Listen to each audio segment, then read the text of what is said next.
What's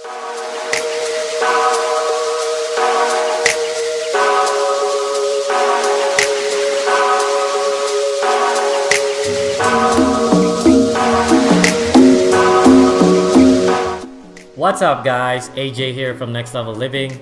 Today I'm going to talk to you guys about the 5 things I hate about my Phantom 4 Pro drone. It's back there, see it?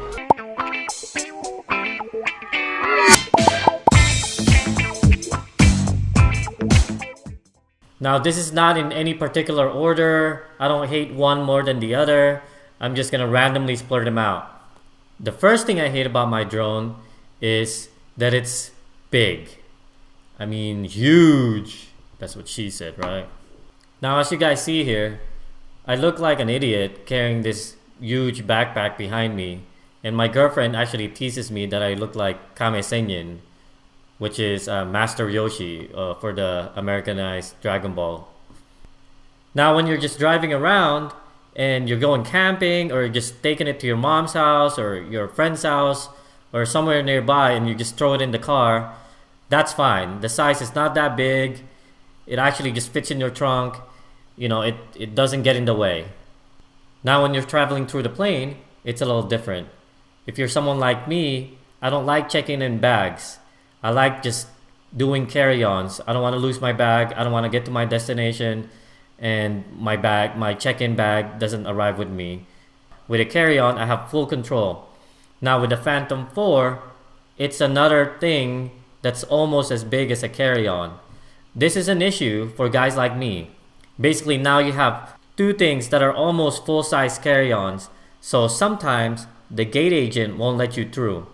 They'll determine whether or not you have to check in one of the bags, or if the flight is too full, or if the plane is too small, they'll tell you to check it in, and it's usually free. They check it in through the actual gate, but the one thing to consider is you have to give them the bag that doesn't have the Phantom 4 Pro batteries, because it's against FAA rules to check in batteries, lithium-ion batteries.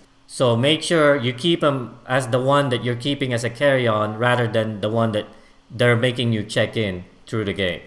So that's what's annoying about it. It's kind of big, it's kind of too much to carry around, but you'll get used to it after a while, and definitely it's not a big issue when you're just driving around in the car. The second thing I hate about my Phantom 4 Pro drone is the side obstacle avoidance. Now when you're looking to buy the Phantom 4 Pro drone and you're looking at the website and you're seeing that it has 5-way obstacle avoidance, that might be one of the key features that sells you into the product. While now that's true, it does have a 5-way obstacle avoidance, it's only available in 2 modes. The first mode is beginner's mode. And beginner's mode is kind of, it's drone on a leash. It only goes a couple of dozen feet in front of you. It only goes a couple of dozen feet above from you. So after 2 minutes of flying your drone, you quickly turn that off. You're ready for something, farther than that. The second mode it's available on is the tripod mode. Now tripod mode is extremely useful, and I use it a lot. I use it when I'm landing near trees, near balconies, anywhere where there's a chance of me hitting an object or an obstacle. But those are the only 2 that it's available on. I mean, really, that's it. So follow me mode, active track, tap to fly, point of interest, all those other intelligent flight modes, the side obstacle avoidance is turned off.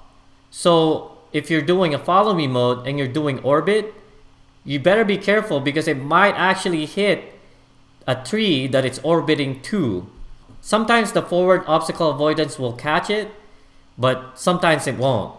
So it's not something you can rely on. So yes, this is one of those things that you only really find out after you buy the product, and then you're like, what the hell? What the hell is this? It's not working? The third thing I hate about my Phantom 4 Pro drone is the battery. The first part is the battery life. Now I know it tells you that it flies for about 30 minutes, but normally you only fly it for about 15 to 25 minutes max. You don't want to fly it any longer than that. You risk losing your $1,500 drone, and normally the controller is beeping nonstop telling you to return it back home, and it's usually not worth the risk. I really think the 30 minutes battery time is them flying it in a warehouse where there's no air or any crosswind.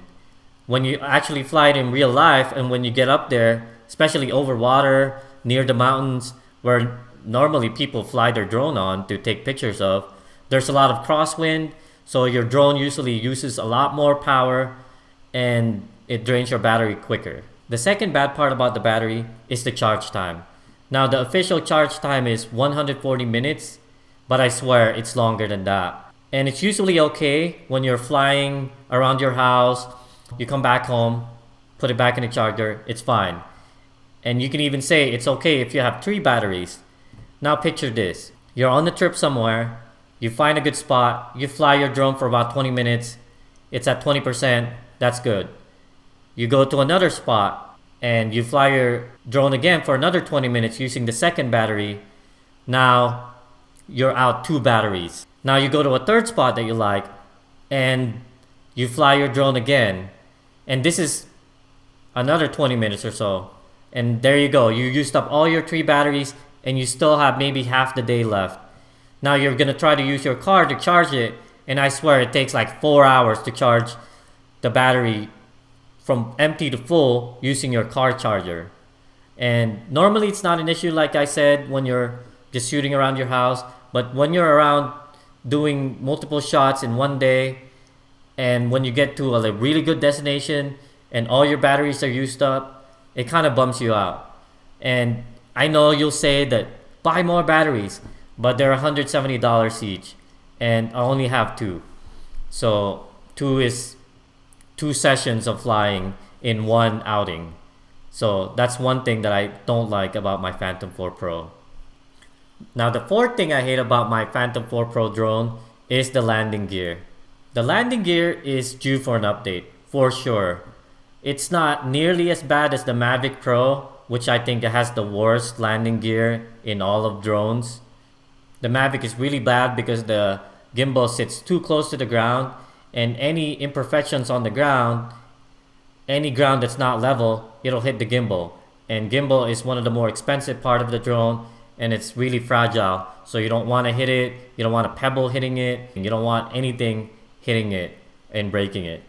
The Phantom series landing gear is usually okay when you're landing on flat surfaces like pavements, tables, or cement areas. But when you start landing or taking off from grassy or sandy or dirt areas, that's where it becomes an issue. Now take a look here. You see how the grass is hitting the gimbal, and the gimbal just keeps moving up and down, and what it's doing, it's trying to level itself, and it's having a hard time leveling itself because of all the grass that's adding friction to the gimbal. And this one is easy to fix. All you have to do is lift it up, let it level, and drop it back down, and it's fixed. The real issue is the lens is actually brushing up against the grass, or if you're on the sand and the sand is not completely flat, it'll actually brush up against the sand. This is an issue because you don't notice this until you fly, and then you see a small speck on the screen and you're like, what the hell is that? And it's actually a dirt from the grass or a couple of grains of sand that stuck on the lens because of surface tension. So it's one of those annoying things that you find out after it's already too late, or after you're already inside and you're looking at what you filmed, because sometimes it's hard to look through that iPad and see little imperfections until you're inside, indoor, looking at it at a bright screen. Now you can actually fix this by attaching one of these landing gear stabilizers. And what's good about these is it actually prevents your drone from tipping over, and also raises your drone up a little bit so that the drone doesn't actually land on its actual landing gear and just lands on the stabilizer, which means it doesn't scratch up your actual drone. Now the drawbacks are that it actually scratches your drone when putting him on and off, like you see here, and I don't like that. And also it shows up on your footage sometimes when there's a crosswind, when you move forward fast, or for whatever reason, sometimes it will just randomly show up on your screen, and that sucks. What I actually recommend is just doing a catch landing. Now this is how I do my catch landing. All you really have to do is drop the drone to a certain height, come up to it, drop the drone to a height where you can reach it, grab on to one of the legs tightly, and then press down on the left stick of the controller until the motors turn off.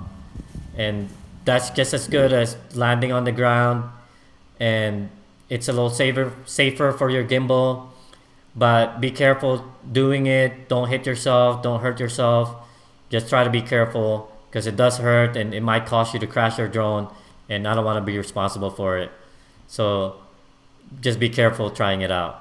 Now the fifth thing I hate about my Phantom 4 Pro drone is the no-fly zone. Now I know you're going to tell me, that's not really for the Phantom 4 Pro drone. I know, and I already made another video about this, but this is something I really hate. So make sure you take this in consideration when you're buying a drone. Take a look at the map around you, download the Hover app or the Before You Fly, and just check the area around you where you live or where you're thinking of flying your drone, and see if there's any airport nearby, or any helicopter pad nearby, or any military base, or any stadium, or any national park. The list goes on and on and on. And it's one of those really buzzkill moments in droning. So check it out, take it in consideration, and so it doesn't blindside you after you buy your expensive drone. Well, that's all I have for you. Again, thanks guys for watching. Make sure you hit that like and subscribe button if you found this video useful, and go ahead and share this video to that one friend of yours that's looking to buy one of these brand new Phantom 4 Pro drone. He might thank you for it. No fly zone right next to his house. See ya.